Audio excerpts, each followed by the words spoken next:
दोस्तों, कहानी का नाम है प्रभु कृपा। एक राजा था, उसका मंत्री भगवान का भक्त था। कोई भी बात होती तो वह यही कहता कि भगवान की बड़ी कृपा हो गई। एक दिन राजा के बेटे की मृत्यु हो गई। मृत्यु का समाचार सुनते ही मंत्री बोल उठा, भगवान की बड़ी कृपा हो गई। यह बात राजा को बुरी तो लगी, पर वह चुप रहा। कुछ दिनों के बाद राजा की पत्नी की भी मृत्यु हो गई। मंत्री ने कहा, भगवान की बड़ी कृपा हो गई। राजा को गुस्सा आया, पर उसने गुस्सा पी लिया, कुछ बोला नहीं। एक दिन राजा के पास एक नई तलवार बनकर आई। राजा अपनी उंगली से तलवार की धार देखने लगा, तो धार बहुत तेज होने के कारण तलवार से राजा की उंगली कट गई। मंत्री पास में ही खड़ा था, वह बोला, भगवान की बड़ी कृपा हो गई। अब राजा के भीतर जमा गुस्सा बाहर निकला और उसने तुरंत मंत्री को राज्य से बाहर निकल जाने का आदेश दे दिया और कहा कि मेरे राज्य में अन्य जल ग्रहण मत करना। मंत्री बोला, भगवान की बड़ी कृपा हो गई। मंत्री अपने घर पर भी नहीं गया, साथ में कोई वस्तु भी नहीं ली और राज्य के बाहर निकल गया। कुछ दिन बीत गए। एक बार राजा अपने साथियों के साथ शिकार खेलने के लिए जंगल गया। जंगल में एक सुअर का पीछा करते करते राजा बहुत दूर घने जंगल में निकल गया। उसके सभी साथी बहुत पीछे छूट गए। वहाँ जंगल में डाकुओं का एक दल रहता था। उस दिन डाकुओं ने काली देवी को एक मनुष्य की बलि देने का विचार किया।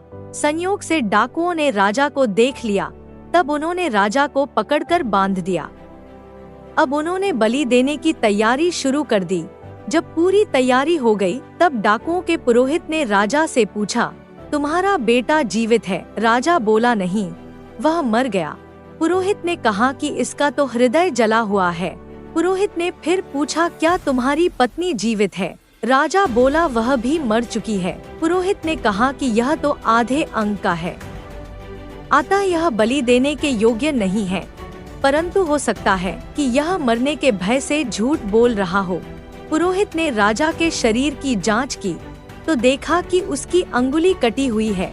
पुरोहित बोला, यह तो अंग भंग है, बलि के योग्य नहीं, छोड़ दो। इस तरह डाकुओं ने राजा को छोड़ दिया। राजा अपने घर लौट आया। लौटते ही उसने अपने आदमियों को आज्ञा दी कि हमारा मंत्री जहाँ भी हो उसको तुरंत ढूंढकर हमारे पास लाओ। जब तक मंत्री वापस नहीं आएगा तब तक मैं अन्य ग्रहण नहीं करूँगा। राजा के आदमियों ने मंत्री को ढूंढ लिया और उससे तुरंत राजा के पास वापस चलने की प्रार्थना की। मंत्री ने कहा, भगवान की बड़ी कृपा हो गई। मंत्री राजा के सामने उपस्थित हो गया। राजा ने बड़े आदर पूर्वक मंत्री को बिठाया और अपनी भूल पर पश्चाताप करते हुए जंगल वाली घटना सुनाकर कि पहले मैं तुम्हारी बात को समझा नहीं, अब समझ में आया कि भगवान की मेरे पर कितनी कृपा है। भगवान की कृपा से अगर मेरी उंगली नहीं कटती तो उस दिन मेरा गला कट जाता, परंतु जब मैंने तुम्हें राज्य से निकाल दिया तब तुमने कहा था कि भगवान की बड़ी कृपा हो गई,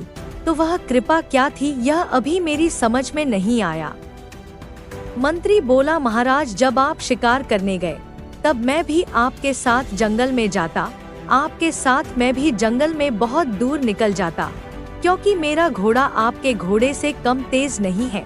डाकू लोग आपके साथ मुझे को भी पकड़ लेते, आप तो उंगली कटी होने के कारण बच गए होते, पर मेरा तो उस दिन गला कट ही जाता। इसलिए भगवान की कृपा से मैं आपके साथ नहीं था, राज्य से बाहर था, अतः मरने से बच गया, अतः मैं पुनः अपनी जगह वापस आ गया हूँ। यह भगवान की उस प्रभु की कृपा ही तो है। दोस्तों, आपको यह कहानी पसंद आई हो तो इस चैनल को सब्सक्राइब करें, वीडियो को लाइक करें, कमेंट करें और अपने अधिक से अधिक दोस्तों को शेयर करना ना भूलें। धन्यवाद।